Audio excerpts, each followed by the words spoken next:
8 নম্বর প্রশ্ন বলছেন, আসসালামু আলাইকুম আলিম সাতুল্লাহ, আমি ট্রেনে সফর করি, সফরে সালাত আদায় করতে পারি না। ভুল কথা।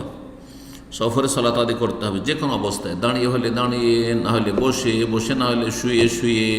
তাতে যদি সমস্যা হয় যে কাফের জালেমদের দেশে আপনি বসবাস করেন, সেখানে নামাজ পড়তে দেবে না, হয়তো আক্রমণ করে দেবে, চোখের ইশারায় নামাজ পড়তে হবে। স্পেনে এক সময় আন্দোলুস যখন মুসলিম শাসন আমলের পতন হয়, তখন এই খ্রিস্টান জালেম ক্রুসেডার যারা, তারা সলাৎ পড়তে দিত না। তারা চোখের ইশারায় সলাৎ পড়ত, তারা চোখের ইশারায় সলাৎ পড়ত। এটি মুসলিমদের ইতিহাস রয়েছে, কিন্তু নামাজিরা নামাজ পড়ত। জি, তারা বেনামাজি কখনো হয়নি। আল্লাহ হেফাজত করুন এইরকম দুর্দিন থেকে।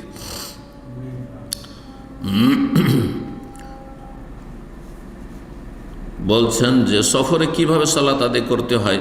সফরের সালাত সম্পর্কে একটি বক্তব্য আমার আছে ফিকহুল ইবাদাতের, আমাদের অফিসিয়াল চ্যানেলে পেয়ে যাবেন। যে বাহনের ওপর সালাত বা সফরের সালাত, এইভাবে কয়েকটি আলোচনা রয়েছে।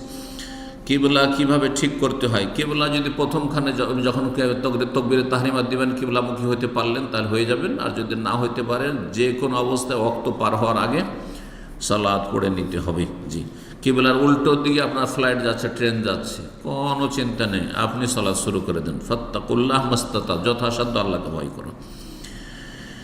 রুকু সিজদা কীভাবে করতে হয়। রুকু সিজদা যেমনটা বললাম, যদি করা সম্ভব হয় করবেন, না সম্ভব হয় তাহলে ঝুঁকে, রুকুতে একটু কম ঝুঁকলেন, সিজদা তার একটু বেশি ঝুঁকবেন। জি, এইসব সঠিকভাবে না জানার কারণে, না অবশ্যই জানতে হবে আপনার জন্য।